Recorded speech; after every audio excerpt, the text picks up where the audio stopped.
نائب وزیر اعظم وزیر خارجہ اسحاق ڈار آسیان ریجنل وزارتی فورم میں پاکستان کی نمائندگی کر رہے ہیں۔ اسحاق ڈار کی سائیڈ لائن پر ملیشین وزیر اعظم سے ملاقات ہوئی۔ اسحاق ڈار سوئٹزرلینڈ، ترکیہ سمیت متعدد وزراء خارجہ سے ملاقات کر چکے۔ ترجمان دفتر خارجہ شفقت علی خان کی ہفتہ وار پریس بریفنگ، کہا کہ ترکیہ کے وزیر خارجہ اور وزیر دفاع نے 9 جولائی کو اسلام آباد کا دورہ کیا۔ تجارت، سرمایہ کاری، توانائی، سیکیورٹی سمیت متعدد اہم شعبوں میں تعاون کا اعادہ ہوا۔ بھارت نے دنیا بھر میں دہشت گردی اور قتل عام کی مہم شروع کی۔ وزیر اعظم کی زیر صدارت شعبہ توانائی میں اصلاحات پر اجلاس۔ وزیر اعظم شہباز شریف نے کہا کہ نوجوان افرادی قوت پاکستان کا سب سے قیمتی اثاثہ ہے۔ باصلاحیت پاکستانی پوری دنیا میں ملک و قوم کا نام روشن کر رہے ہیں۔ فرسودہ نظام کو جدید، ڈیجیٹل اور مؤثر گورننس کے نظام میں تبدیل کرنا ترجیح ہے۔ وزیر توانائی اویس لغاری اور ان کی ٹیم قابل تعریف ہے۔ نظام کی تبدیلی کے لیے بین الاقوامی شہرت یافتہ ماہرین کی معاونت ضروری ہے۔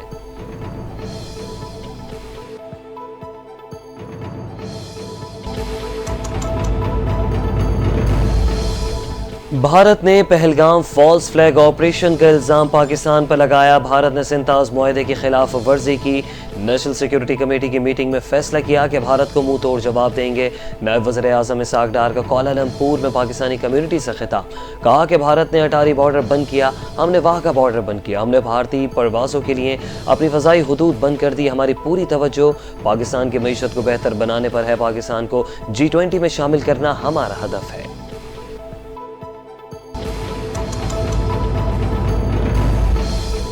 لیاری میں عمارت گرنے کے واقعے پر پولیس کی ابتدائی رپورٹ عدالت میں جمع۔ SBCA کے 6 ڈائریکٹرز سمیت 14 ملزمان قصوروار قرار۔ رپورٹ کے مطابق گرنے والی عمارت کے دونوں حصے خستہ حال اور ناقابل رہائش تھے۔ عمارت کے خستہ حال ہونے سے متعلق SBCA افسران کو 2022 سے علم تھا۔ 20 فلیٹ پر مشتمل عمارت کا ایک حصہ SBCA افسران کی مجرمانہ غفلت کے باعث گرا۔ معلوم ہونے کے باوجود سنجیدہ اقدامات نہیں کیے گئے۔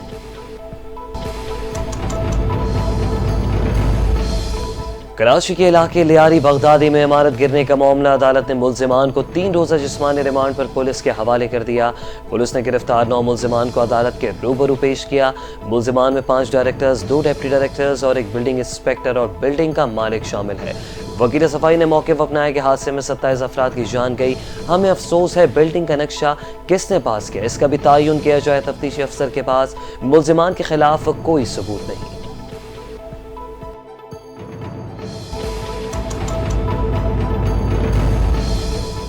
بلوچستان میں ایک بار پھر دہشت گردی، پنجاب سے تعلق رکھنے والے 9 مسافر شناخت کے بعد قتل۔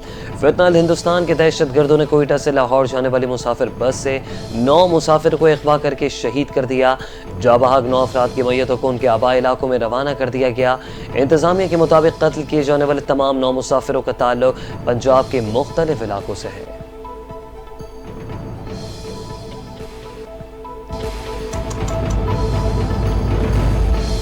بلوچستان میں قتل ہونے والوں میں 9 افراد میں لودھرا کی تحصیل دنیا پور کے 2 بھائی بھی شامل ہیں۔ عثمان طور اور جابر ولد کے انتقال کے اطلاع ملنے کے بعد نماز جنازہ میں شرکت کے لیے کوئٹہ سے لودھرا روانہ ہوئے۔ دونوں بھائیوں کو گھر کی خواتین اور بچوں کے سامنے دہشت گردوں نے بس سے اتار کر قتل کر دیا۔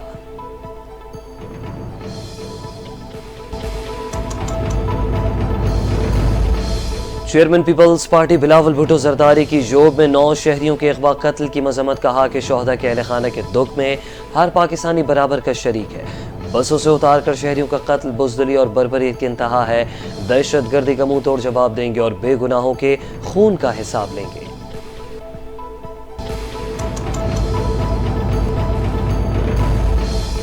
پاکستان اور روس کے درمیان اسٹیل ملز کی بحالی کا معاہدہ طے پا گیا۔ دونوں ممالک نے پروٹوکول پر دستخط کر دیے۔ معاہدے کے تحت پاکستانی اسٹیل ملز کو جدید خطوط پر استوار کیا جائے گا۔ وزیر اعظم کے معاون خصوصی برائے صنعت و پیداوار ہارون اختر خان کی قیادت میں وفد نے روسی حکام کے ساتھ معاہدے پر دستخط کیے۔ ہارون اختر بولے کہ پاکستانی اسٹیل ملز ایک بار پھر روس کی شراکت سے بحال کی جائے گی۔ وزیر اعظم کے صنعتی ترقی کے ویژن سے پاکستانی اسٹیل ملز کو بحال کیا جائے گا۔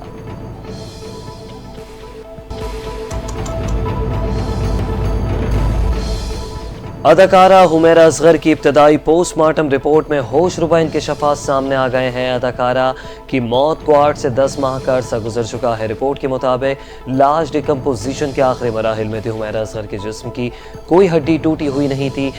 فوری طور پر کسی تشدد یا زبردستی کی علامات ظاہر نہیں ہوئی۔ مزید حقائق جاننے کے لیے بالوں اور کپڑوں کے ٹکڑے کیمیائی معائنے کے لیے بھیج دیے گئے ہیں۔ وزیر اعلیٰ سندھ مراد علی شاہ کی زیر صدارت اجلاس مونسون بارش اور ممکنہ سیلابی صورتحال سے نمٹنے کے لیے اقدامات کا جائزہ لیا گیا۔ وزیر اعلیٰ کی تمام اداروں کو الرٹ رہنے، نالوں کی صفائی، حفاظتی بندوں کی نگرانی اور بجلی کی بلا تعطل فراہمی یقینی بنانے کی ہدایت۔ پی ڈی ایم اے کو مشینری کی فراہمی اور ضلع انتظامیہ کو فوری پلان تیار کرنے کا حکم دے دیا۔ وزیر اعلیٰ مریم نواز کے گرین پنجاب مشن کے تحت شجرکاری مہم کا آغاز۔ اسموگ کے خاتمے کے لیے گزشتہ سال 1 کروڑ 30 لاکھ سے زائد درخت لگائے گئے۔ سینئر وزیر پنجاب مریم اورنگزیب کہتی ہیں کہ رواں مالی سال 5 کروڑ 10 لاکھ درخت لگانے کا ہدف مقرر ہے۔ اسموگ کے خلاف ہماری جنگ صرف موسمی نہیں، یہ جنگ ماحولیاتی ایمرجنسی کے تحت مستقل بنیادوں پر جاری ہے۔ درختوں کی حفاظت صرف ماحول نہیں، زندگی کی حفاظت ہے۔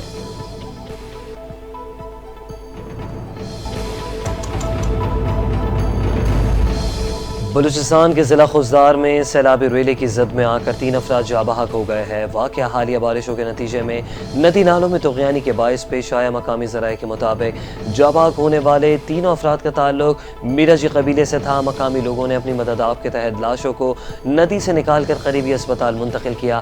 علاقے میں مواصلاتی نظام متاثر ہونے اور راستے دشوار گزار ہونے کے باعث امدادی کارروائیوں میں مشکلات کا سامنا رہا۔